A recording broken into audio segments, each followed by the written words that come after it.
The last ash tree stood tall and proud, but it knew its time was running out. It sat alone on a hill. The tree had been there for as long as anyone could remember, and it had seen generations of families come and go. The wind whispered to the ash tree, warning it about the emerald ash borer. The wind had heard about the tiny green beetle that had been destroying ash trees across the country, so it whispered this warning to the last ash tree. The ash tree looked around, hoping to see someone who could help it. It saw the woodpeckers who came to the farm regularly to collect insects and bugs for their food. The tree knew that they were experts in finding tasty grubs in the trees, and it hoped that they could help. The ash tree called out to the woodpeckers, asking for help. The woodpeckers responded that they were indeed doing the best they could, but there were just too many of the borers for them to stop the beetles from spreading. The tree thought about its life and everything it had witnessed through the years.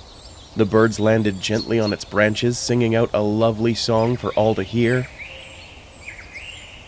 It had survived fierce winds, heavy snow, and hot summers. In the fall, it changed its leaves first to gold, then crimson, before shedding them for the long winter months. Spring came again with new green leaves. The birds returned to nest in its branches. The squirrels scurried up and down their trunks to take refuge from a cold winter storm or hungry predator, perhaps making a nest for their young. It realized that countless other creatures relied on it for shelter and sustenance. The ash tree knew that its demise would mean the end of an interconnected ecosystem. The birds who loved the tree would need a new home. No longer would raccoons sleep in its cool, shady branches on a hot summer day. The tree would no longer be able to provide for its friends in nature. All the other ash trees were gone. The wind and the birds had seen the remnants of its fallen brethren, their skeletal remains scattered about like a field of bones. The emerald ash borer had swept through the forest, the fields, the towns, and parks, decimating the population of ash trees until only this one remained. As the days went by, the ash tree began to feel the effects of the ash borer. Its leaves turned yellow and its bark became brittle. The tree knew that it was only a matter of time before it would succumb to the beetle's deadly grip.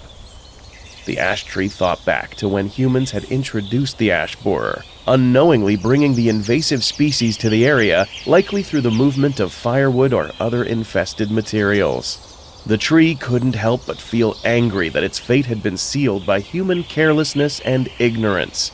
The ash tree knew that ignorance was no excuse for the extinction of any living thing, even a tree.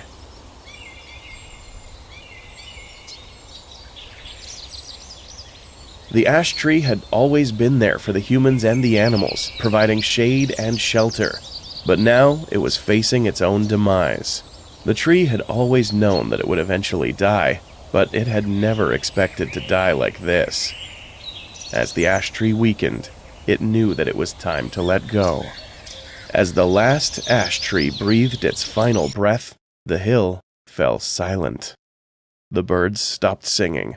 The wind stopped blowing, and the world seemed to hold its breath in mourning for a lost friend.